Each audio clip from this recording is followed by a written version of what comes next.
जी कैफ for business law lecture number 2 start करते हैं। कल का लेक्चर तो ओरिएंटेशन के ऊपर था जिसमें हमने कुछ प्लानिंग मैटर डिस्कस किए थे। आज के लेक्चर से हम अपना लॉ का सिलेबस स्टार्ट करते हैं और ये जहन में रखिएगा, आज के लेक्चर से ही हमारे कंसेप्ट्स, एग्ज़ाम लेवल के कंसेप्ट डिस्कस होना शुरू हो जाएंगे। ठीक है, चूँकि लॉ की टर्मिनोलॉजी जो होती है, हर टर्म का एक स्पेसिफिक लीगल मीनिंग होता है, तो मैं स्पीड के साथ नहीं बोलूँगा इस क्लास में। मेरी स्पीड जो होगी बोलने की वो स्लो होगी, लेकिन ताकि आप अंडरस्टैंडिंग के ऊपर फोकस कर सकें।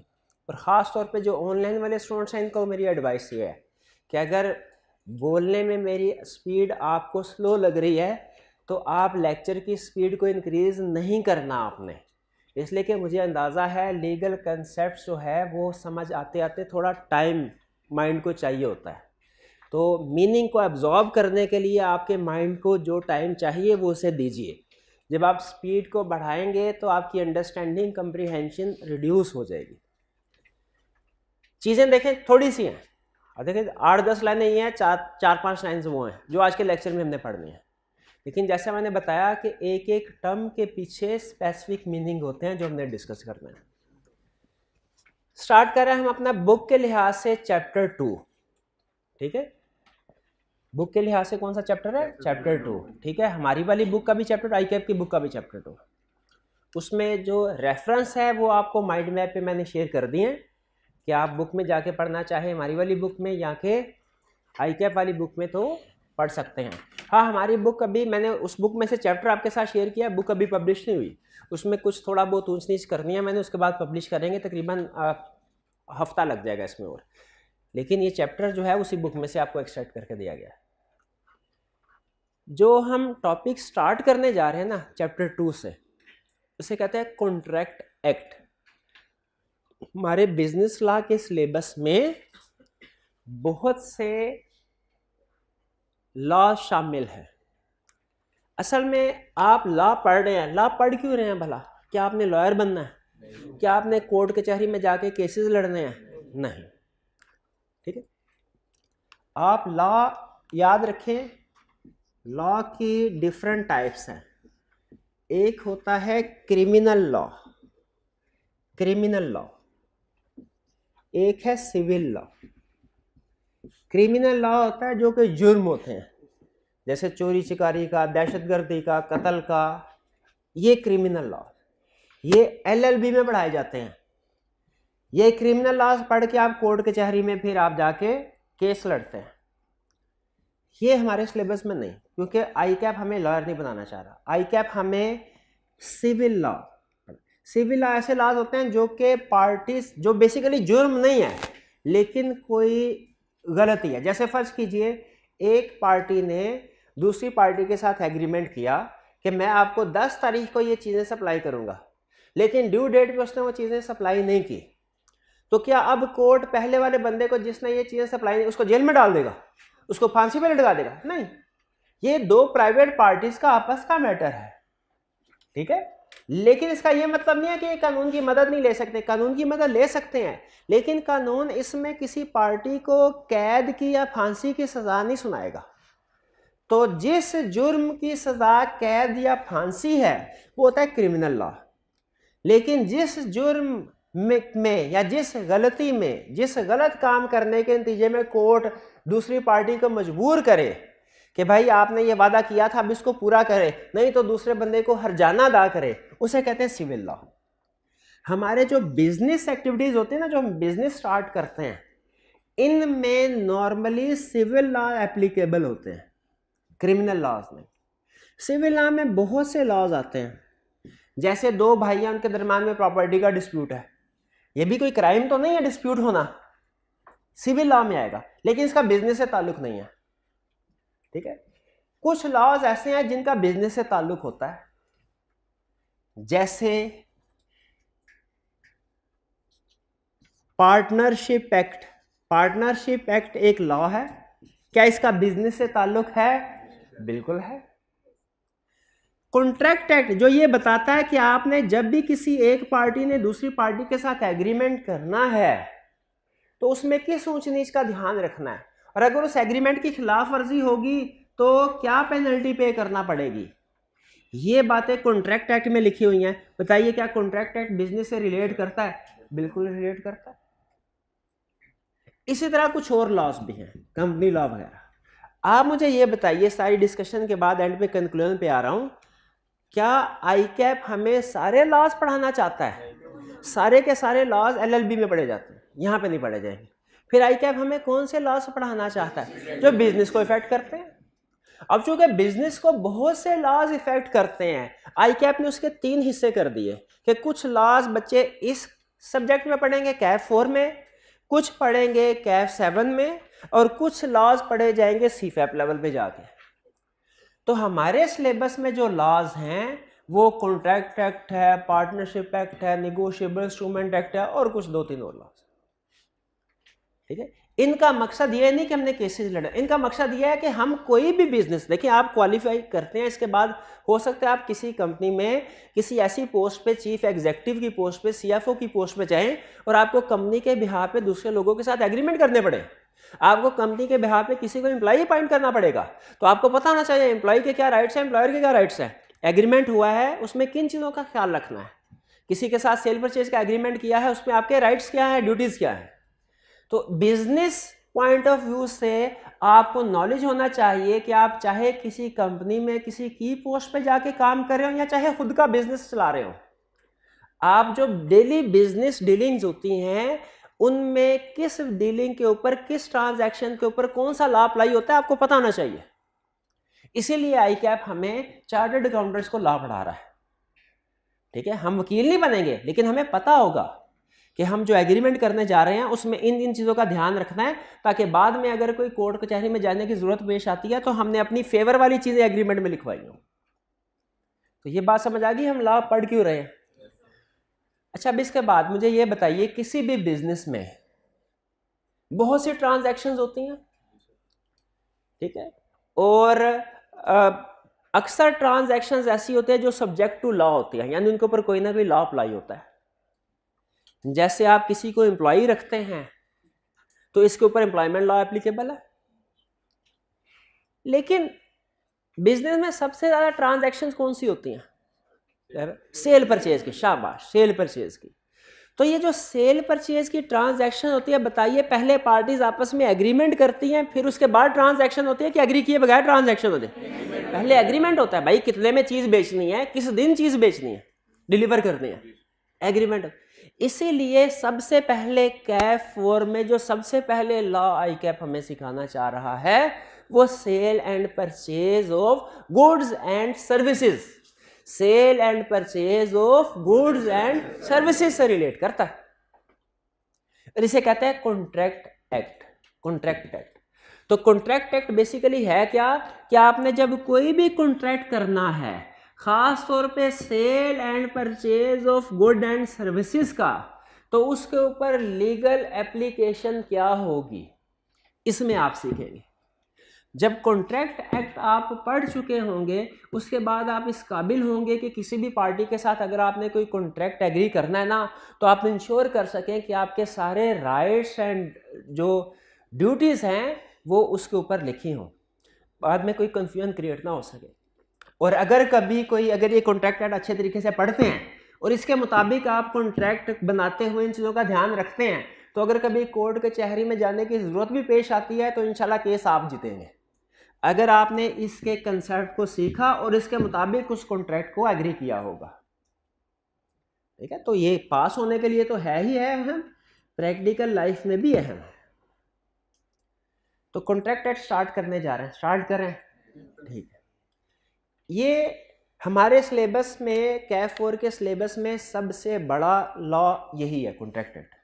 हालांकि इसके बाद दूसरे लॉज भी हैं कुछ, ठीक है, एजेंसी रिलेशनशिप की बात करेंगे, पार्टनरशिप की बात करेंगे, निगोशिएबल इंस्ट्रूमेंट के, लेकिन सबसे अहम कॉन्ट्रैक्ट एक्ट। ठीक है, ये 6-7 जो चैप्टर्स हैं वो इसके ऊपर बेस कर रहा है। स्टार्ट करें? अच्छा, अभी हम देखें फौरन ही मैं आपको कोई लीगल प्रोविजंस नहीं सिखा सकता। किसी भी सब्जेक्ट को सीखने से पहले ना पहले उसकी बेसिक टर्म्स या डेफिनेशन सीखनी पड़ती हैं। ठीक है, आप अगर क्रिकेट सीखने के लिए किसी के पास जाएंगे, वो फौरन आपको ये नहीं कहेगा भाई ये बल्ला है, ये बॉल है, चलो खेलना शुरू। पहले आपको बिठा के रूल्स बताएगा, आउट कैसे होता है, छिक्का कैसे होता है, नो बॉल कैसे होती है, इसका ये सारी चीज़ें। जब आप किसी भी सब्जेक्ट के ये पैरामीटर सीख लेते हैं, रूल्स एंड रेगुलेशन सीख लेते हैं, बेसिक कंसेप्ट सीख लेते, उसके बाद उस सब्जेक्ट को समझना आसान हो जाता है, क्योंकि वो टर्म्स बार बार यूज हो रही होंगी। तो मैं बजाय ये कि पहले लीगल प्रोविजन आपके साथ डिस्कस करना शुरू करूं और फिर जिस लीगल प्रोविजन में कोई टर्म्स आए वो आपको साथ साथ एक्सप्लेन करता जाऊं, एक अप्रोच ये भी है। इसको मैं अडॉप्ट नहीं कर रहा, इसलिए इसलिए नहीं कर रहा, इसमें हम लॉ को डिस्कस करना तो जल्दी स्टार्ट कर देंगे, लेकिन हर दूसरे तीसरे कंसेप्ट में रुक के हम किसी और चीज की डेफिनेशन को डिस्कस कर रहे होंगे। तो मैं पहले ये चाह रहा हूं, पहले हम डेफिनेशन डिस्कस कर लें, ताकि जब ये डेफिनेशंस आगे लीगल रिक्वायरमेंट्स में इस्तेमाल हो ना, तो आपको बार बार रुक के ये ना सोचना पड़े इसका क्या मतलब है, इसका क्या मतलब है। तो पहले डेफिनेशन शुरू करें, स्टार्ट। सबसे पहले ऑफर, सबसे पहले डेफिनेशन का। अच्छा मुझे ये बताइए, फर्ज कीजिए ये भाई हैं, भाई क्या चीज़ आपके पास कोई ऐसी चीज़ है जो आप मुझे बेच सकें? मोबाइल, चले पेन, चले पेन, ठीक है। ये पहले मुझे कहे कि सर क्या आप 10 रुपये में ये पेन खरीदेंगे? ये भाईजान ने क्या स्टेटमेंट, सर क्या आप 10 रुपये में ये पेन खरीदेंगे? ये इन्होंने मुझे की है ऑफर। इन्होंने क्या किया है? ऑफर।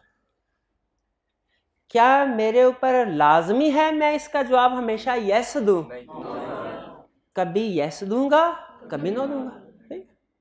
ऑफर को प्रपोजल भी कहते हैं। इन्होंने प्रपोजल दिया कि क्या आप ये पेन खरीदेंगे, ये या तो मैं यस करूंगा या नो। अगर ये जो इन्होंने मुझसे सवाल पूछा, सर क्या आप 10 रुपये में खरीदेंगे, इसे हम क्या कहते हैं? ऑफर। इन्होंने मुझे ऑफर की। अगर मैं कहता हूं नो, नो मैं नहीं खरीदूंगा, ये है रिजेक्शन ऑफ ऑफर। ये क्या है? मैंने इनकी ऑफर को रिजेक्ट कर दिया। क्या हमारे दरमियान में कोई एग्रीमेंट हुआ है? नहीं।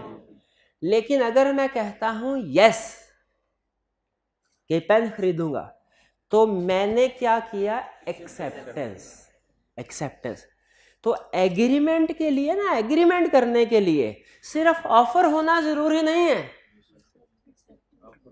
एक पार्टी की तरफ से ऑफर और दूसरी पार्टी की तरफ से एक्सेप्टेंस होना जरूरी है। तो सबसे पहली चीज हमने जो समझा है ऑफर या प्रपोजल। प्रपोजल मैं बार बार नहीं बोलूंगा क्योंकि ये कभी कभार ही यूज होता है। ज्यादातर जो किताब में केस स्टडीज में वर्ड यूज होता है, पास्ट पेपर में वर्ड यूज होता है, वो क्या है? लेकिन याद रखें ICAP कभी कभी ना डॉज खेलता है। क्या? वो कंसेप्ट को अल्टरनेट टर्म्स के साथ पूछ लेता है। वो कहता है अच्छा टीचर्स ने सिर्फ ऑफर ही पढ़ाया होगा और स्टूडेंट ने भी सिर्फ ऑफर ही पढ़ा होगा, मैं पूछ लेता हूँ प्रपोजल क्या है, डिफाइन प्रपोजल। हालांकि वो ऑफर ही है, लेकिन अगर नहीं पढ़ा हुआ कभी कि ऑफर को ही प्रपोजल भी कहते हैं, तो जब प्रपोजल की डेफिनेशन पूछेगा हम कुछ नहीं लिख पाएंगे। इसीलिए जो अल्टरनेट टर्म्स होती हैं ना, वो बोली नॉर्मली कम जाते हैं, लेकिन आपने स्टूडेंट पॉइंट ऑफ व्यू से, प्रिपरेशन पॉइंट ऑफ व्यू से उसको भी हाईलाइट करके, अंडरलाइन करके जहां जहां आएंगे अल्टरनेट टर्म्स उनको याद करना है, आपको पता होना चाहिए। ऑफर, अब मैं प्रपोजल का वर्ड नहीं बोलूंगा, ऑफर का वर्ड बोलूंगा, लेकिन मतलब एक ही है। ऑफर क्या है? when one person shows his willingness, रजामंदी उसकी, किस लिए? when one person shows his willingness to do something, to do, अभी इसको छोड़ें, सिर्फ इसके ऊपर फोकस करें, to do something, तो ये क्या कर रहा है? ऑफर कर रहा है। ऑफर का मतलब क्या है? When one person shows his willingness to do, अब ये देखें क्या ये willingness शो करवा रहे थे to do something, किस चीज की? To sell something, to sell ball point, to do something, ठीक है। जैसे हो सकता है to sell good or services में, ठीक है, सर्विसेज। मैं अगर कॉलेज के पास जाके कहता हूं सर क्या आप ये सब्जेक्ट मुझसे पढ़वाना पसंद करेंगे इतनी कॉस्ट में, तो मैं ऑफर दे रहा हूं किसको, टू डू समथिंग, टू, लेकिन इसमें मैं कोई चीज नहीं बेच रहा, टू सेल गुड नहीं, बस सर्विसेज। तो याद रखें गुड्स की सेल परचेज ये भी कॉन्ट्रैक्ट एक्ट में कवर होती है, सर्विसेज की सेल परचेज कह लें या बाइंग सेलिंग या रिसीट ये भी इसी में कवर होते हैं। ठीक है, जब एक सिंगर का किसी प्रोड्यूसर के साथ एग्रीमेंट होता है कि वो उसके कंसर्ट में अरेंज किए हुए कंसर्ट में आएगा और वीकेंड पे गाना गाएगा, ये भी कॉन्ट्रैक्ट एक्ट में कवर होता है। ये है एग्रीमेंट टू डू समथिंग, लेकिन ये गुड्स का केस नहीं है, सर्विसेज का केस है। हमारे कॉन्ट्रैक्ट एक्ट में ज्यादातर एग्जांपल गुड्स की होंगी, लेकिन कुछ एग्जांपल सर्विसेज की भी होंगी। ये समझ आ गए? अच्छा, सम टाइम ऐसा होता है कि ऑफर होती है, अब ये जरा ये टेक्निकल पॉइंट है, अब ऑफर होती है to do something, some time offer होती है नॉट टू डू समथिंग। ठीक है, ये कभी कभार आएगी, लेकिन कुछ केसेस ऐसे हैं हमारे सिलेबस में जो आते, इसलिए मैंने कहा स्टार्ट में कंसेप्ट बिल्ड कर दो। ऑफर टू डू समथिंग की भी हो सकते हैं, नॉट टू डू। हम सम टाइम किसी को पैसे देते हैं कोई काम करने के, और हम सम टाइम किसी को पैसे देते हैं कोई काम ना करने के, है ना जी बात, क्योंकि बंदा काम कुछ नहीं करेगा उसके पैसे उसको मिल रहे होंगे। जैसे फर्ज कीजिए अगर मैं इनसे कहता हूं भाई अगर आप पबजी खेलना छोड़ दें तो मैं आपको 1000 रुपया इनाम दूंगा। अब देखें ये अगर कहते हैं, ये मैं उनको ऑफर कर रहा हूं ना, इसमें ऑफर कौन कर रहा है? ये नहीं ऑफर कर रहे भाई, पक्की बात है, मैं कर रहा हूं, मैं ऑफर कर रहा हूं इनको टू डू समथिंग के not to do something, not to do something. अगर ये यस कर लेते हैं तो वैलिड एग्रीमेंट है, और अगर ये 1 महीना पबजी नहीं खेलते तो ये हकदार हैं बाय लॉ, मुझसे पैसे ले सकते हैं। और फॉर एग्जाम्पल अगर मैं इनसे कहता हूं भाई अगर आप 3 महीने तक सिगरेट नहीं पिएंगे तो मैं आपको 5000 रुपये इनाम दूंगा। एक चचा ने अपने भतीजे के साथ रियल केस में एग्रीमेंट किया था, उसने कहा था सिगरेट नोशी छोड़ दो, मैं तुम्हें 1 लाख रुपए इनाम दूंगा। उसने सिगरेट छोड़ दी, चचा ने कहा कोई इनाम नहीं, भतीजे ने केस किया, उसको 1 लाख रुपया मिला। क्या कुछ करने का 1 लाख रुपया मिला? ना करने का। एग्रीमेंट, ये जो ऑफर होता है ना, ऑफर, ये टू डू समथिंग का भी हो सकता है, नॉट टू डू समथिंग का भी हो सकता है। अगली एग्जांपल सुने, अगली एग्जांपल सुने किसकी, अच्छा टू डू की मैं ज्यादा एग्जांपल नहीं दी, क्यों भला, ये आसानी से समझ आ जाता है। ये जरा मुश्किल के ना करने के ऑफर क्या हो गए। हम एक मार्केट में हफीज सेंटर में, मेरी भी मोबाइल की शॉप, भाई की भी मोबाइल की शॉप, इनकी शॉप पे ग्राहक की लाइन लगी होती है, मेरी शॉप पे कोई आता ही नहीं है। मैंने इनके साथ एग्रीमेंट किया कि भाई आप मेरे साथ एग्रीमेंट करें कि आप हफीज सेंटर में कोई काम नहीं करेंगे तो मैं आपको 5 लाख रुपए अदा करूंगा। ये क्या है? ऑफर टू डू समथिंग की, not to do, not to do something की, नॉट टू डू समथिंग। एक बंदा जुर्म कर रहा था, दूसरे बंदे ने देख लिया, वो गवाह है। अब जो बंदा जिसने जुर्म किया ना, वो गवाह को क्या कह रहा है, अगर तुम कोर्ट में जाके गवाही नहीं दोगे तो मैं तुम्हें 10 लाख रुपए दूंगा। अगर तुम कोर्ट में जाके गवाही नहीं, अब देखे ऑफर कर रहा है किस चीज की, टू डू समथिंग के not to do something, not to do something. तो जब एक पार्टी किसी दूसरी पार्टी को कोई ऑफर करती है, कोई प्रपोजल देती है, कोई ऑप्शन उसके सामने रखती है, इसे ऑफर कहते हैं। ये टू डू समथिंग की भी हो सकती है और नॉट टू डू समथिंग की भी हो सकती है। यहां तक क्लियर हो गया? एग्जाम्पल समझ आ गए? अच्छा मुझे बताइए, अगर एक फिल्म प्रोड्यूसर एक एक्टर के साथ एग्रीमेंट करता है कि आप अगले 5 साल तक हमारी बनाई हुई फिल्म्स में ही काम करेंगे और किसी दूसरे प्रोड्यूसर की फिल्म में काम नहीं करेंगे, ये टू डू समथिंग है, नॉट टू डू समथिंग है या दोनों है? दोनों है, दोनों है। तो ऑफर टू डू समथिंग की भी हो सकती है। भाई ये बात समझ आ गई, ये बात समझ आ गई। आगे चले जी जी। डिमांड नहीं, डिमांड नहीं, डिमांड का इससे कोई ताल्लुक नहीं है। इसमें कभी भी डिमांड का लफ्ज़ नहीं आएगा, इसमें हमेशा ऑफर का वर्ड आएगा। डिमांड तो होता है जैसे कोई जबरदस्ती हम किसी से कोई चीज मांग रहे हो, नहीं, इसमें ऑफर ऑप्शन है।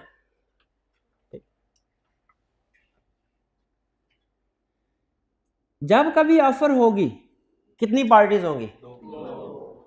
एक जो बंदा ऑफर कर रहा है और दूसरा जिसको ऑफर, इन भाईजान ने पेन बेचने की ऑफर की मुझे, ये कौन है? और मैं कौन हूं?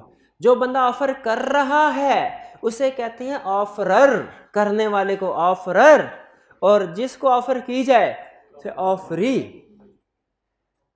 Offeror, offeree. ऑफरर कौन है? जो ऑफर कर रहा है। ऑफरी कौन है? जिसको ऑफर की जाए। ये फर्क ज़हन में रखिएगा, ठीक है? ऑफरर और ऑफरी। कैसा हो सकता है कि कहीं ऑफर हो और एक ही पार्टी हो?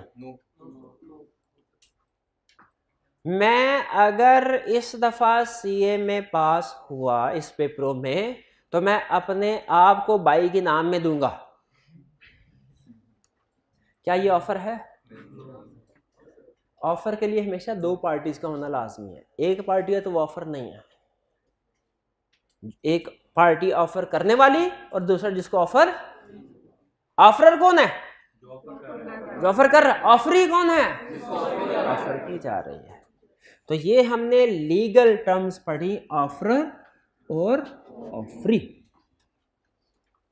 ये क्लियर हो गए तो ओके करें, आगे चलें। अब जब इन्होंने मुझे ऑफर की, मेरी मर्जी, मैं यस करूं या नो? अगर मैं नो करूं तो उसे क्या कहते हैं? Rejection of offer. अगर मैं यस कर दूं, एक्सेप्टेंस। व्हेन ऑफरी, कौन? ऑफरी कम्युनिकेट हिज कंसेंट का मतलब यस, यस टू ऑफरर, तो उसे हम क्या कहते हैं? एक्सेप्टेंस। एक्सेप्टेंस का मतलब क्या है? Offeror communicate consent to offeree communicate his consent to offeror. Offeree communicates his consent to, तो उसे क्या कहेंगे? मैंने कहा यस मैं आपका पेन 10 रुपए में खरीदूंगा, ये मैं क्या कर रहा हूं? बात समझ आई?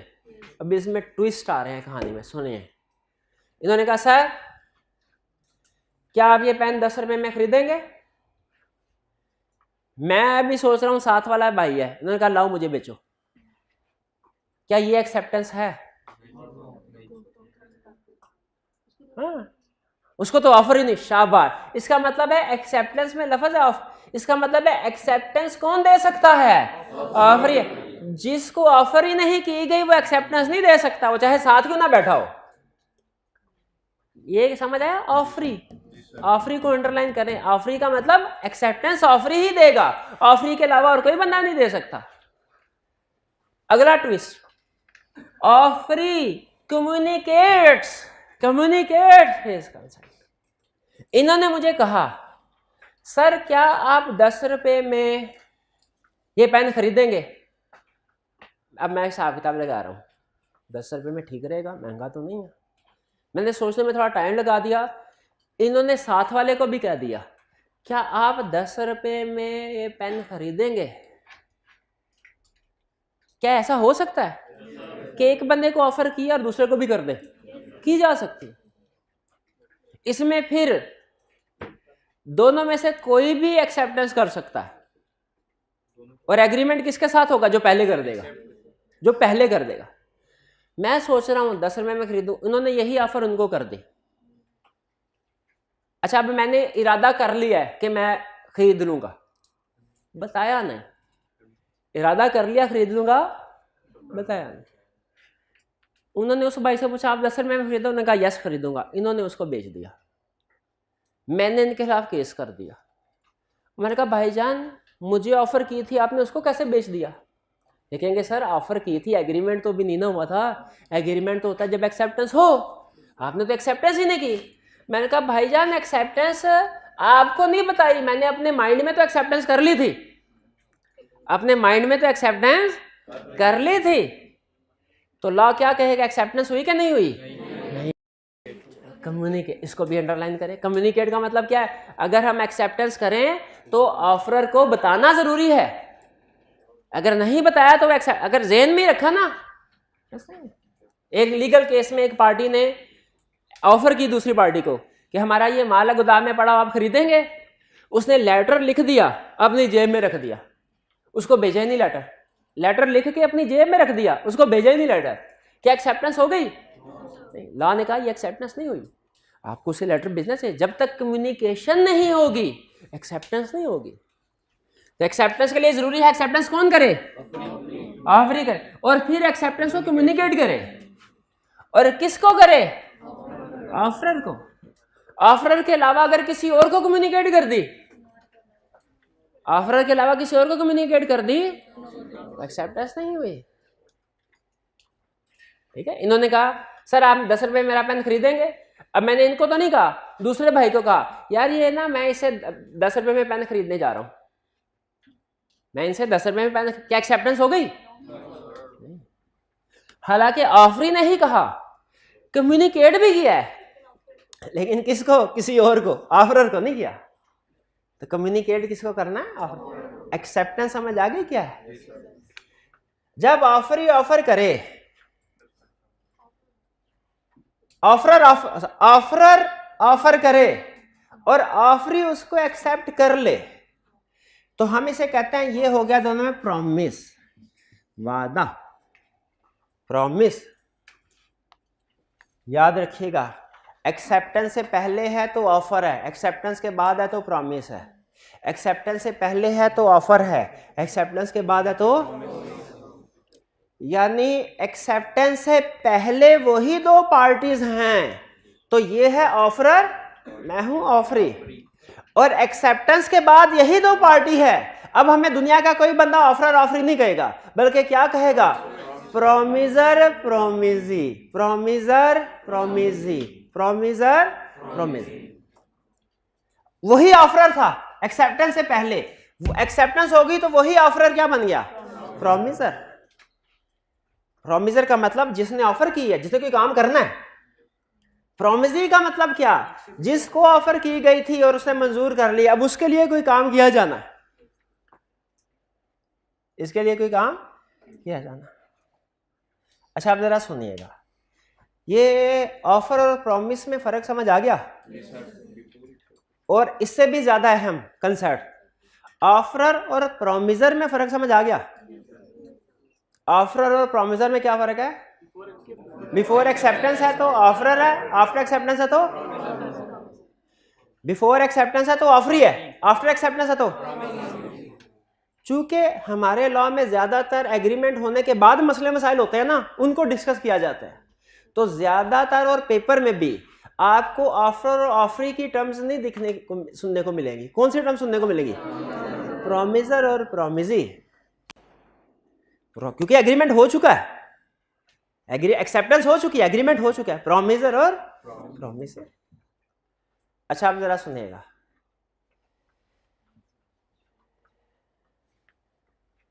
इन्होंने कहा सर नहीं, मैं कॉलेज से बाहर निकला, रिक्शे वाला खड़ा था, मैंने उससे पूछा हाँ भाई मेरे घर चलोगे? उसने कहा ठीक, यस। एग्रीमेंट हो गया क्या? जी सर। नहीं, ऐसा एग्रीमेंट आपने कभी नहीं करना, वरना झगड़ा होगा, लड़ाई क्या झगड़ा होगा भला? उधर जाके कहेगा पैसे किधर, मैं कहूंगा 200, वो कहेगा 500 से कम 1 रुपया नहीं लेना। बताइए पैसे पहले तय कर लेना जरूरी है कि एग्रीमेंट की सारी मेजर टर्म्स एंड कंडीशन पहले तय कर लेना जरूरी है। अगर ऑफर में एक पार्टी की तरफ से तो है कि उसने क्या करना है, लेकिन दूसरी पार्टी की तरफ से तय नहीं हुआ तो उसने क्या करना है, तो याद रखें वो कंप्लीट वैलिड ऑफर नहीं है।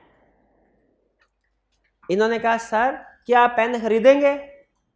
मैंने कहा यस, ये एग्रीमेंट नहीं है, ये एग्रीमेंट नहीं है। इन्होंने कहा सर आप 10 रुपए में पेन खरीदेंगे? हाँ यस, ये एग्रीमेंट है, ये एग्रीमेंट है। यानी ऑफर और एक्सेप्टेंस तो है लेकिन कंसीडरेशन नहीं है, तो वो एग्रीमेंट नहीं बनता। एग्रीमेंट बनने के लिए कंसीडरेशन होना जरूरी है। अब ये कंसीडरेशन क्या बला है ये नहीं पता, लेकिन पहले मुझे ये बताइए ऑफर पता है आपको क्या है, एक्सेप्टेंस क्या है ये पता है? इन्होंने कहा सर क्या आप पेन खरीदेंगे? ऑफर। मैंने कहा यस खरीदूंगा, एक्सेप्टेंस। अभी एग्रीमेंट नहीं, अभी पैसे तय होना बाकी हैं। जब कोई भी गुड या सर्विस सेल की जाती है तो बदले में कोई ना कोई पैसे भी इन्वॉल्व होते हैं, दूसरी पार्टी ने पैसे भी अदा करने होते हैं। ये जब कोई भी गुड या सर्विस, एक पार्टी दूसरी पार्टी को गुड या सर्विस प्रोवाइड करती है और बदले में उसे जो भी चीज मिलती है, जो भी पैसे मिलते हैं ना, उन पैसों को कहते हैं कंसीडरेशन। कंसीडरेशन का मतलब है समथिंग इन रिटर्न। आप जो ऑफर कर रहे हो तो बदले में जो भी आपको मिलेगा वो क्या है? कंसीडरेशन। याद रखें दुनिया का हर एग्रीमेंट टू वे चलता है। दुनिया का हर एग्रीमेंट टू वे चलने का मतलब क्या है? मैं जब इनसे पेन वसूल करूंगा, मैं जब इनसे पेन वसूल तो बदले में इनको पैसे दूंगा। यानी एक एग्रीमेंट में टेक्निकली, अब ये बहुत अहम बात है, एक एग्रीमेंट में सिर्फ एक प्रॉमिस नहीं होता। ये है ना, ये एक प्रॉमिस है ना, an offer when accepted become promise, an offer when accepted become promise, यही पढ़ा ना ऊपर। ये एक है, बदले में कोई ना कोई दूसरी चीज भी रिटर्न में पे करनी होगी, इसे कहते हैं कंसीडरेशन। यानी बदले में मैं भी प्रॉमिस कर रहा हूंगा इनको कोई चीज देने के लिए। जैसे ये अगर मुझे पेन देते हैं और मैं वादा, ये कहते हैं एग्रीमेंट करते हैं, मैं आपको पेन बेचूंगा और मैं एग्रीमेंट करता हूं मैं आपको 10 रुपए दूंगा, ये एग्रीमेंट है। इस एग्रीमेंट में एक नहीं दो प्रॉमिस है। ये आज के लेक्चर का सामने सबसे अहम कंसेप्ट है जो डिस्कस करने जा रहा हूं। इन्होंने कहा सर पेन बेचूंगा, मैंने कहा ठीक है 10 रुपए दूंगा, एग्रीमेंट हो गया। इसमें एक नहीं दो प्रॉमिस है। एक प्रॉमिस ये कर रहे हैं, क्या ये क्या प्रॉमिस कर रहे हैं? पेन बेचने का। एक प्रॉमिस मैं कर रहा हूं, क्या? पैसे देने का। दुनिया के हर एग्रीमेंट में म्यूचुअल या रेसिप्रोकल प्रॉमिसेस होते हैं। दुनिया के हर एग्रीमेंट में म्यूचुअल या रेसिप्रोकल प्रॉमिसेस होते हैं, सिवाय, बस सिवाय के आगे मैं कुछ नहीं कह रहा। सिवाय का मतलब पता ना क्या आता है? एक्सेप्ट, उसको छोड़ें। दुनिया के हर एग्रीमेंट में दो प्रॉमिसेस होते हैं, ठीक है? इसे कहते हैं रेसिप्रोकल प्रॉमिसेस या म्यूचुअल प्रॉमिस। एक प्रॉमिस ये करना है, दूसरा प्रॉमिस मैं कर रहा हूं, ठीक है? अच्छा बताइए, इनका प्रॉमिस है कि ये मुझे पेन देंगे, इस प्रॉमिस की कंसीडरेशन क्या है इनके लिए? इनके पॉइंट 10 रुपए। मैं प्रॉमिस कर रहा हूं इनको 10 रुपए दूंगा, इसकी कंसीडरेशन क्या है? पेन। हर एक के लिए कंसीडरेशन है ना। आपने कॉलेज के साथ एग्रीमेंट किया, फीस पे किया आपने, फर्ज कीजिए 20,000 फर्ज कीजिए, आपने फीस पे की और कॉलेज ने एग्रीमेंट किया आपको कोचिंग सर्विसेज प्रोवाइड की जाएंगी। आपके लिए कंसीडरेशन क्या है? 20,000 या coaching services? Coaching services. College के पॉइंट ऑफ व्यू से कंसीडरेशन क्या है? 20,000। कॉलेज प्रॉमिस कर रहा है कोचिंग सर्विसेज प्रोवाइड करने का और कंसीडरेशन इस प्रॉमिस की क्या है? फीस। आपके पॉइंट ऑफ व्यू से देखा जाए तो आपके लिए, आप एग्रीमेंट कर रहे हैं कोचिंग सर्विस, ये आप प्रॉमिस कर रहे हैं 20,000 पे करने के लिए और कंसीडरेशन क्या है? तो समझ रहे हैं, एक एग्रीमेंट कंक्लूजन पे आए, अगर बात समझ आ रही तो ओके करें, फिर आगे चलते हैं। एक एग्रीमेंट में सिर्फ वन साइडेड ऑफर एक्सेप्टेंस नहीं होती, बल्कि अदर साइड से भी कोई ऑफर एक्सेप्टेंस होती है, अदर साइड से भी कोई ना कोई कंसीडरेशन होती है। जब ये दोनों प्रॉमिसेस मिलते हैं फिर एग्रीमेंट होता है। फिर एग्रीमेंट यानी ऑफर प्लस एक्सेप्टेंस, ये तो एक प्रॉमिस हो गया। जब दूसरी तरफ दूसरी पार्टी भी कोई ना कोई प्रॉमिस करेगी फिर एग्रीमेंट होगा। ये बात समझ आ रही है? ऑफर और एक्सेप्टेंस तो एक साइड से है, जब दूसरी साइड से भी कोई ना कोई पे की जाएगी चीज, कंसीडरेशन, फिर एग्रीमेंट होगा। क्लियर यहां तक? ऑफर समझ आ गई क्या है, एक्सेप्टेंस समझ आ गया क्या है, कंसीडरेशन समझ आ गया क्या है एग्रीमेंट। अच्छा, एक सवाल का जवाब दीजिए।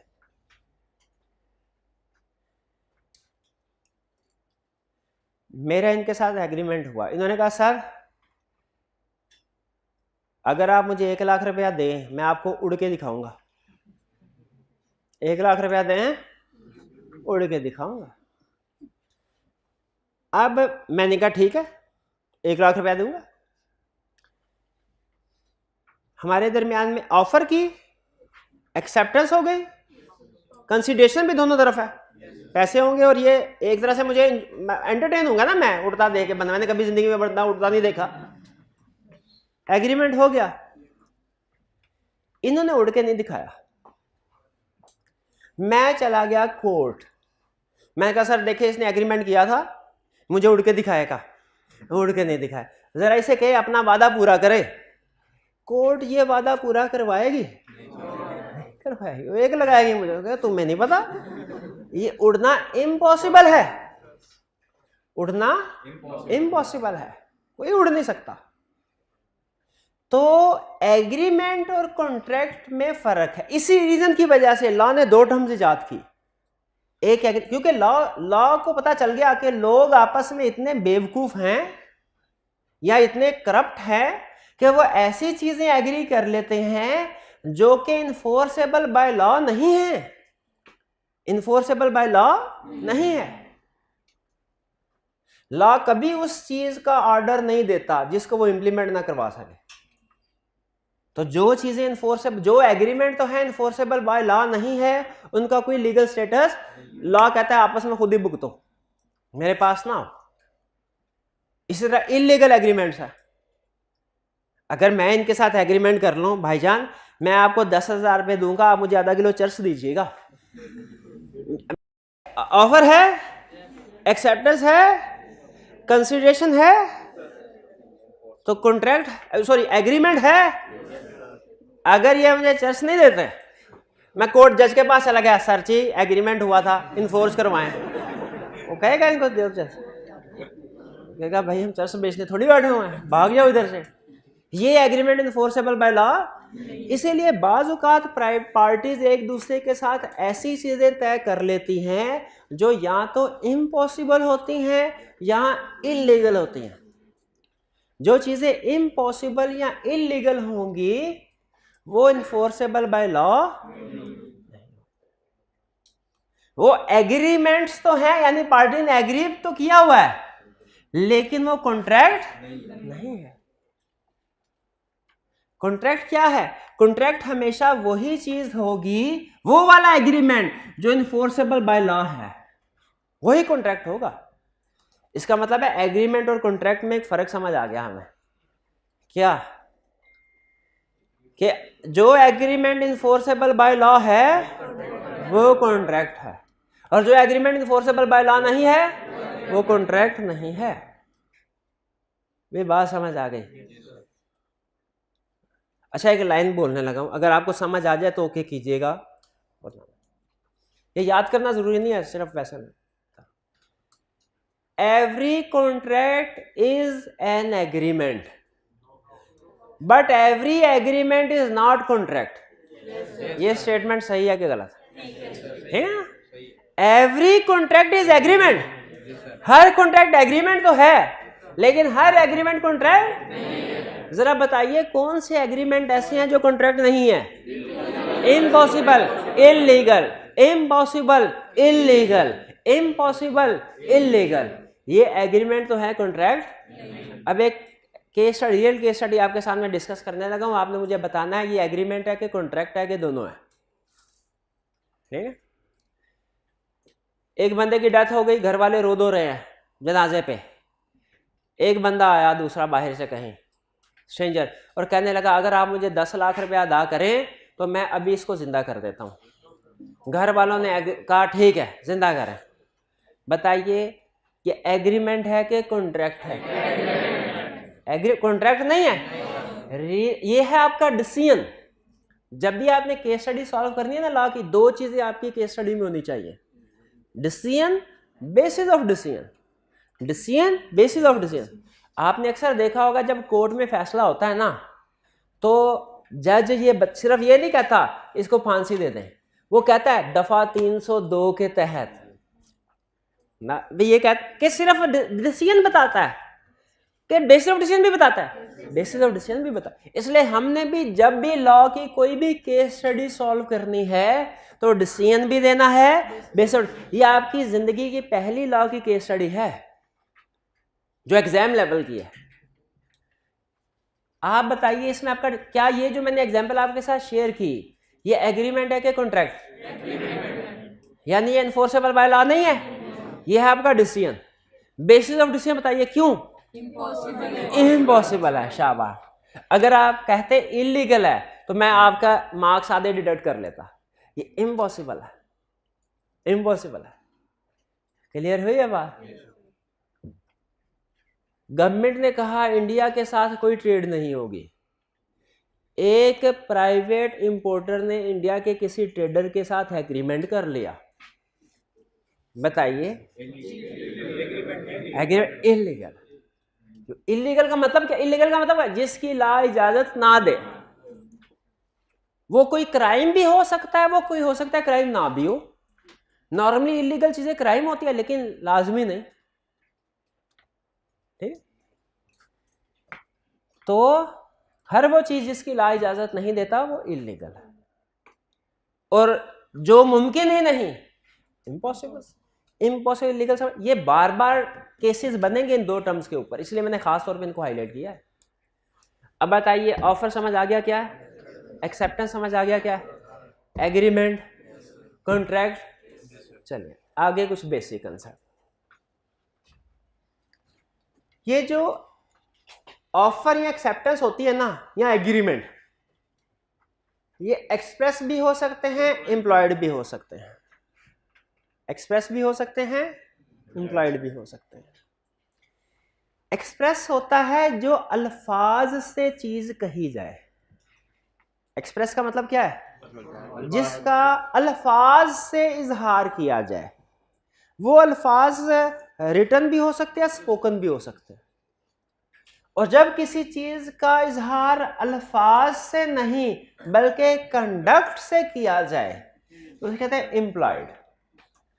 तो ऑफर या एक्सेप्टेंस या एग्रीमेंट एक्सप्रेस भी हो सकते हैं, इम्प्लॉयड भी हो सकते हैं। फॉर एग्जाम्पल इन्होंने जो मुझे कहा कि सर क्या आप 10 रुपए में पेन खरीदेंगे, ये ऑफर एक्सप्रेस थी कि इम्प्लॉयड? ठीक।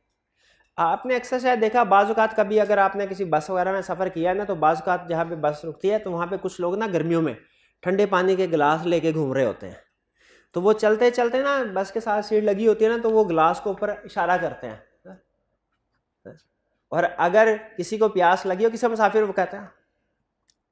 अब इनमें अल्फाज का तबादला नहीं हुआ, लेकिन जब वो बेचने वाले ने पानी बेचने वाले ने इशारा किया पानी से भरे ठंडे गिलास का, तो इसका मतलब क्या है? वो ऑफर कर रहा है। कौन सी ऑफर? इम्प्लॉयड। और जब उस मुसाफिर ने ये नहीं कहा हाँ बल्कि उसे इशारा किया, इस इशारे का क्या मतलब है? हाँ मैं पानी पीना है, मैंने लिया, तो ये एक्सेप्टेंस है। वो इम्प्लॉयड ऑफर थी, ये इम्प्लॉयड एक्सेप्टेंस है। तो याद रखें एग्रीमेंट इम्प्लॉयड भी हो सकते हैं, एक्सप्रेस भी हो सकते हैं। वैसे प्रैक्टिस में जो एग्रीमेंट्स होते हैं 99% एक्सप्रेस होते हैं, लेकिन चूंकि लॉ ने इम्प्लाइड की भी इजाजत दी हुई है तो बाज़ औक़ात एग्जाम में वो इम्प्लाइड ऑफर या एक्सेप्टेंस भी टेस्ट कर लेता है, वरना प्रैक्टिस में जितने होते हैं वो रिटन फॉर्म में होते हैं। नहीं? अच्छा मुझे बताइए, आप गाड़ी पे घर जा रहे हैं,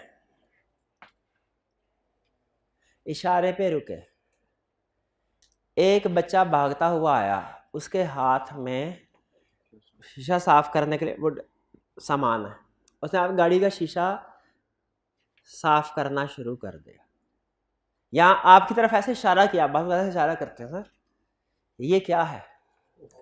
ऑफर, इम्प्लाइड के एक्सप्रेस, इम्प्लाइड। और आपने कहा ये क्या है? एक्सेप्टेंस। लेकिन कौन सी एक्सेप्टेंस? इम्प्लॉयड। तो याद रखिएगा, जो ऑफर या एक्सेप्टेंस या एग्रीमेंट ये एक्सप्रेस भी हो सकता है, इम्प्लॉयड भी हो सकता है। ये नहीं है कि आप शीशा साफ करवाने बाद में सके मैंने थोड़ी कहा था, मैंने तुम्हें कब कहा था? मैंने कहा तो नहीं था ना कि शीशा साफ करो। तो लॉ क्या कहते हैं? आपने कहा था कि नहीं कहा था? लॉ कहता है आपने कहा था, लेकिन अल्फाज से नहीं कहा था, अपने कंडक्ट से कहा था। तो एग्रीमेंट हुआ, अब आप पैसे देने के पाबंद हैं, अब आप पैसे देने के पाबंद हैं। लेकिन ठीक है, तो नहीं कंसिडरेशन है ना, आप उस आप गाड़ी अच्छा हाँ, पहले ये बताइए, आप इससे एग्री करते हैं कि ऑफर थी, एम्प्लॉयड ऑफर थी, आप एग्री करते हैं कि एम्प्लॉयड एक्सेप्टेंस थी, आप एग्री करते हैं कि इन दोनों के दरमियान में एग्रीमेंट हो गया, इन्होंने एक पॉइंट रेज किया, अच्छा में कंसिडरेशन तो तय हुई नहीं।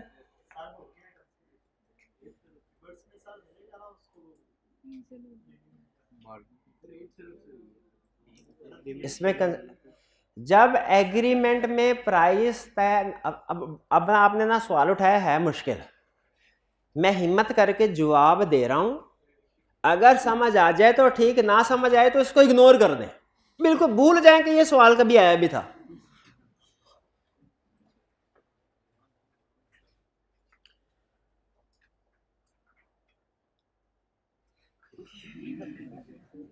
एक है एग्रीमेंट में प्राइस का एग्री ना होना, प्राइस का एग्री यानी प्राइस नहीं लिखी हुई, ये और सिचुएशन है। और अगर एग्रीमेंट में लिखा हुआ है no price will be charged, ये और सिचुएशन है।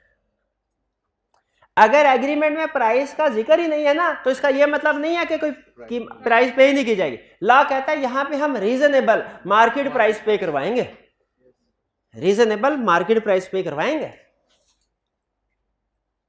अब मैं रिक्शे वाले के साथ पैसे तय नहीं हुए, मैंने कहा भाई घर चलो, उसने कहा चलूंगा, उधर चले गए, उधर जाके उसने कहा सर 10 करोड़ दे, मैं मेरी मर्जी, मेरी चीज है, गुड़िया सर्विस है, मैं जो मर्जी मांगू, आपको तो पहले चाहिए था, प्राइस तय करते, अब मैं तो 10 करोड़ दूंगा। क्या ला 10 करोड़ लागू करेगा? ला कहेगा प्राइस, अच्छा, और मैं क्या कह रहा हूं, मैं कह रहा हूं भाई प्राइस तो तय हुई ही नहीं थी, इसीलिए प्राइस कोई है ही नहीं, फ्री में है, तुम तो फ्री में आए हो। मैं तो ये कहूंगा ना, किसकी बात ठीक है? दोनों की गलत है। लॉ कहता है when price is not agreed, reasonable price पे की जाएगी।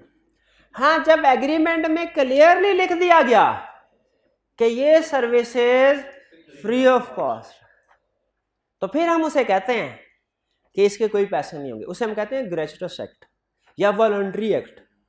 वॉलंटरी एक्ट जो रजाकाराना तौर पे अल्लाह वास्ते काम करते हैं, यही अल्फाज होते हैं ना, इंग्लिश में भी यही, वॉलंटरी का मतलब ये था रजाकाराना कोई काम कर दिया, या ग्रेचुटस एक्ट GRATUITOUS, ग्रेचुटस ही बोलते हैं ना इसको, चले जो भी बोलते हैं, इसका मतलब यही होता है कि अल्लाह वास्ते काम कर। जब कॉन्ट्रैक्ट साइन, अब देखें एग्रीमेंट हुआ शीशा साहब, मैंने कहा ठीक है, प्राइस तय नहीं हुई, प्राइस मिलेगी कि नहीं मिलेगी? कौन सी? रीजनेबल मार्केट, वही जो 10, 15, 20 रुपए होते हैं। एक्सप्रेस और इम्प्लाइड फर्क समझ आ गया? आगे चलते हैं। हाँ, पार्टीज टू दी कॉन्ट्रैक्ट, एक है ऑफरर, एक है ऑफरी। ये तो है एक्सेप्टेंस से पहले, एक्सेप्टेंस के बाद इनको क्या कहा जाता है? ऑफर को प्रोमिसर, ऑफरी को प्रोमिसर।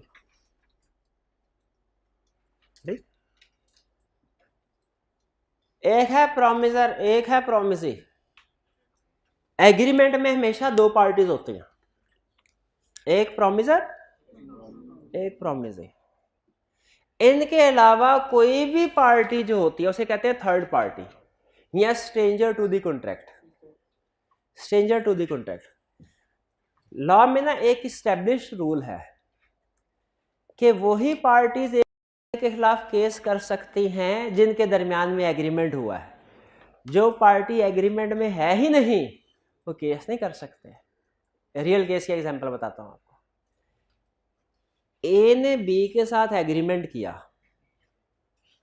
कि मैं तुम्हें 10 लाख रुपए देता हूं, तुमने ये गाड़ी सी के हवाले करनी है। ये गाड़ी सी के हवाले कर, ये एग्रीमेंट किस में हुआ? ए और बी में, के ए और सी में, के बी और सी में, के ए बी और सी तीनों में? ए और बी, ये बात ध्यान में रखे, ए और बी में। ड्यू डेट पे बी ने गाड़ी सी को नहीं दी, सी ने बी के खिलाफ केस फाइल कर दिया। किसने गाड़ी, एग्रीमेंट हुआ है, इसने मुझे गाड़ी नहीं दी।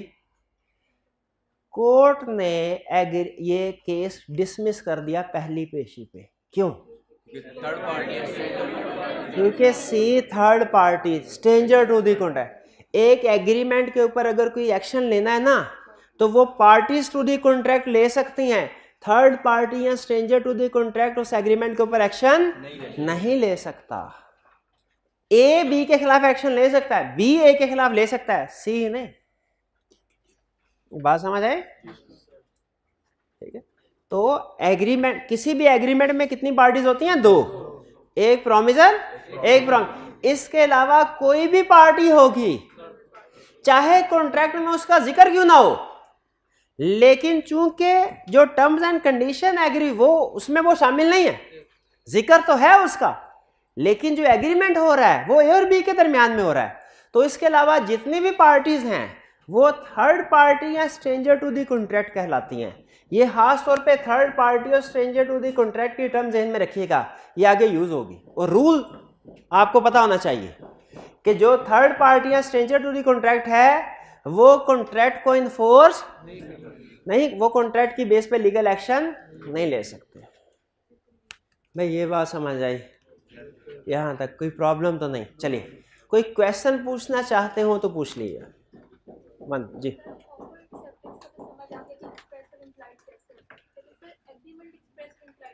देखें, अगर ऑफर भी एक्सप्रेस्ड है, एक्सेप्टेंस, तो फिर इसका मतलब एक्सप्रेस एग्रीमेंट।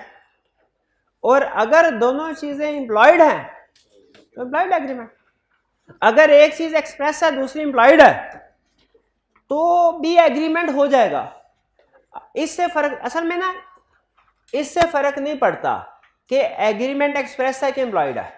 फर्क किससे पड़ता है? एग्रीमेंट हुआ कि नहीं हुआ। एग्रीमेंट, और आपको सिखाया ये जा, आपसे ये नहीं पूछा जाएगा कि ये दो पार्टीज ने बताया ये एक्सप्रेस एग्रीमेंट है कि एम्प्लॉयड एग्रीमेंट है, बल्कि ये कहा जाएगा एक पार्टी ने दूसरे को इशारा किया, दूसरे ने पहले को ओके किया, बताइए दोनों में एग्रीमेंट हुआ कि नहीं हुआ। तो आपने ये देखना है कि एग्रीमेंट हुआ कि नहीं हुआ, वो एग्रीमेंट एक्सप्रेस है कि एम्प्लॉयड है, इससे कोई लेना देना है। ये एग्रीमेंट का लफ्ज काट दें अगर आपको इसमें कंफ्यूजन हो रही है, एग्रीमेंट का लफ्ज काट दें।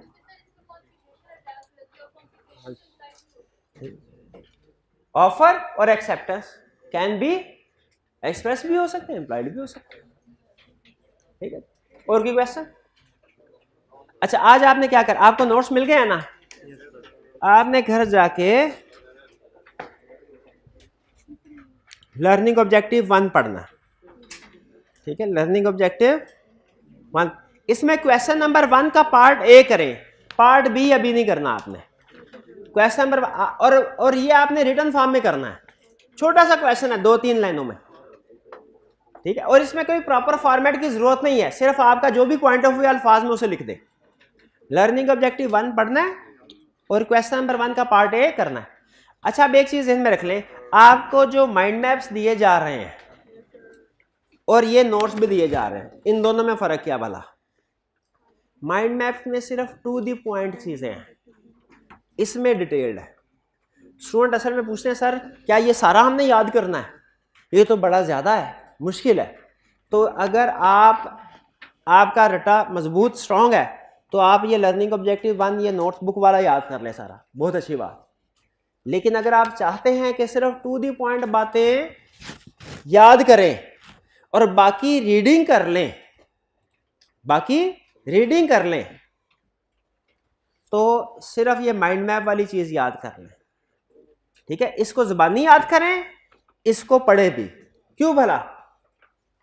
ये आपकी एक तरह से सिर्फ एग्जाम में होता है ना कि मसला होता है यार सिर्फ हेडिंग पता चल जाए ना, आगे मैं खुद ही लिख लूंगा।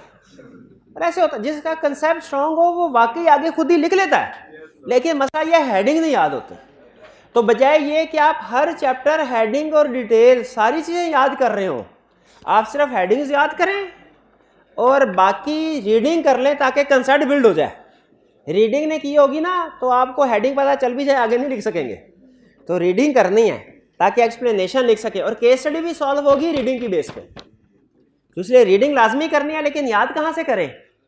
मेरी सजेशन यह है माइंड मैप से याद कर लिया करें और रीडिंग बुक से या नोट से कर लिया करें, ताकि आपको कम से कम एफर्ट लगे और कंसेप्ट भी सारे आपके स्ट्रांग हो। ठीक है जी। और इन्फोर्सबिलिटी बाय, हाँ इन्फोर्सबिलिटी बाय लॉ बताया ना कि एग्रीमेंट अगर इन्फोर्सेबल बाय लॉ है तो कॉन्ट्रैक्ट बनेगा। जो एग्रीमेंट तो है लेकिन इन्फोर्सेबल बाय लॉ नहीं। इन्फोर्सेबल बाय लॉ का मतलब क्या है? जिसके ऊपर लॉ एक्शन ले सके। हाँ सोशल डोमेस्टिक, अच्छा चलें इन्फोर्सेबिलिटी बाय लॉ। अब मैं ये चाह रहा था कल पढ़ाऊं, हाँ मैं चाह रहा हूँ इसके एग्जाम्पल के साथ पढ़ाऊं, इसमें एग्जाम्पल्स हैं अच्छी इन्फोर्सेबिलिटी। इसलिए मैंने आपको याद है क्वेश्चन नंबर 1 का पार्ट बी का नहीं करना, बल्कि ऐसा करें कोई भी क्वेश्चन ना करें और बताएं, सिर्फ लर्निंग ऑब्जेक्टिव 1 इन्फोर्सेबिलिटी बाय लॉ से पहले तक पढ़ लें। भाई इतना तो कर लेंगे ना, कल इससे आगे चलेंगे। ठीक है, क्या चीज? 2 मिनट रिवीजन। अभी लीजिए 2 मिनट रिवीजन, ये रिकॉर्डिंग चल रही है ना अभी भाई? 2 मिनट रिवीजन। आज के लेक्चर में हमने क्या सीखा? हमने कुछ डेफिनेशन सीखी। सबसे पहले डेफिनेशन ऑफर, जिसे प्रपोजल भी कहते हैं। ऑफर का मतलब क्या है? When one party shows his willingness to do something, to do something की एग्जांपल क्या है? कोई एक एग्जांपल दीजिए। कोई चीज बेचनी है। नॉट टू डू समथिंग की एग्जांपल दीजिए कि इस एरिया में तुमने ट्रेड नहीं करनी, या मेरे खिलाफ तुमने गवाही नहीं देनी, या 3 महीने तक तुमने सिगरेट नहीं पीनी। ये होगी ऑफर। जब एक बंदा दूसरे को ऑफर देता है तो दूसरा बंदा यस भी कर सकता है, नो भी कर सकता है। अगर वो यस करे तो वो क्या होती है? लेकिन एक्सेप्टेंस के लिए जरूरी है ऑफर ही करे, उसको कम्युनिकेट करे, ऑफरर को कम्युनिकेट करे, तो वो फिर एक्सेप्टेंस। जब ऑफर एक्सेप्ट हो जाती है तो उसे क्या कहता है? और यहीं से 2 अहम लफ्ज निकलते हैं, प्रोमिसर और वही ऑफरर जो एक्सेप्टेंस से पहले ऑफरर था, एक्सेप्टेंस के बाद प्रोमिसर बन जाता है। और वही ऑफरी जो एक्सेप्टेंस से पहले ऑफरी था, एक्सेप्टेंस के बाद प्रोमिसर बन जाता है। तो जरा बताइए हमारे पूरे सिलेबस में ज्यादातर अल्फाज बुक में क्या यूज होंगे? ऑफरर और ऑफरी के, प्रोमिसर और प्रोमिसी, प्रोमिसर और प्रोमिसी। ठीक है, जब प्रोमिसर और प्रोमिसी एग्री हो जाते हैं, ऑफर एक्सेप्ट हो गई और बदले में दूसरी पार्टी ने भी बता दिया कि वो कंसिडरेशन क्या पे करेगी, तो ये क्या हो जाता है? एग्रीमेंट हो जाता है। लेकिन याद रखें लोग आपस में कुछ ऐसे एग्रीमेंट भी कर लेते हैं जो इम्पॉसिबल होते हैं या इलीगल होते हैं। इसलिए लॉ ने 2 टर्म्स इजाद किए हैं, एक एग्रीमेंट, एक कॉन्ट्रैक्ट। हर चीज जो आप दूसरी पार्टी के साथ एग्री कर लें वो एग्रीमेंट हो जाएगी। वो चाहे आप बर्गर बेचने का एग्रीमेंट करें, चाहे चर्च बेचने का एग्रीमेंट करें, एग्रीमेंट दोनों ही है। लेकिन ऐसे एग्रीमेंट जो इन्फोर्सेबल बाय लॉ नहीं है, जिनके ऊपर लॉ एक्शन नहीं लेता, जो इलीगल है या इम्पॉसिबल है, ऐसे एग्रीमेंट जो इलीगल या इम्पॉसिबल है वो इन्फोर्सेबल बाय लॉ नहीं है। वो एग्रीमेंट तो है लेकिन कॉन्ट्रैक्ट नहीं बनते। तो कॉन्ट्रैक्ट का मतलब क्या है? ऐसा एग्रीमेंट जो इन्फोर्सेबल बाय लॉ भी है। यानी अगर एक पार्टी वो तय करने के बाद मुकर जाए तो दूसरी पार्टी उसके खिलाफ एक्शन ले सकती है। कॉन्ट्रैक्ट का मतलब क्या? जो इन्फोर्सेबल बाय लॉ हो, यानी अगर एक पार्टी मुकरे तो दूसरी पार्टी अदालत का दरवाजा खटखटा के उसे इन्फोर्स करवा सकती है, लेकिन एग्रीमेंट नहीं इन्फोर्स करवा सकते। एग्रीमेंट और कॉन्ट्रैक्ट में फर्क समझ आ गया? जो एग्रीमेंट इन्फोर्सेबल बाय लॉ हैं वो तो कॉन्ट्रैक्ट है, जो इन्फोर्सेबल बाय लॉ नहीं है कॉन्ट्रैक्ट नहीं। और कौन से एग्रीमेंट इन्फोर्सेबल बाय लॉ नहीं होते? इलीगल और इम्पॉसिबल। और फिर हमने ये पढ़ा कि जो ऑफर और एक्सेप्टेंस है ये एक्सप्रेस भी हो सकती है, इम्प्लॉयड भी। जो रिटन फॉर्म में हो उसे क्या कहते हैं, और जो बोल के की जाए उसे भी एक्सप्रेस ही कहते हैं। रिटन फॉर्म में हो या बोल के हो, एक्सप्रेस ही होगी। जो कंडक्ट से इशारों से हो, इशारों से, वो इम्प्लॉयड है। तो लॉ दोनों को कहता है वैलिड है। ऑफर या एक्सेप्टेंस एक्सप्रेस भी हो सकती है, इम्प्लॉयड भी हो सकती है। और प्रॉमिस और प्रॉमिस, हाँ, जो तो पार्टी, जिन दो लोग पार्टीज के दरमियान एग्रीमेंट होता है उसे क्या कहते हैं? एक को प्रॉमिसर, एक को प्रॉमिस। और इसके अलावा जितनी भी पार्टीज हैं थर्ड पार्टी। एक एग्रीमेंट को इन्फोर्स करवाने के लिए प्रॉमिसर और प्रॉमिसी तो कोर्ट में जा सकते हैं, कोई थर्ड पार्टी नहीं जा सकते। क्लियर है? ये थी हमारी 2-3 मिनट की क्विक समरी। क्लियर जी? आज का लेक्चर यहाँ पे खत्म करते हैं। अल्लाह हाफिज।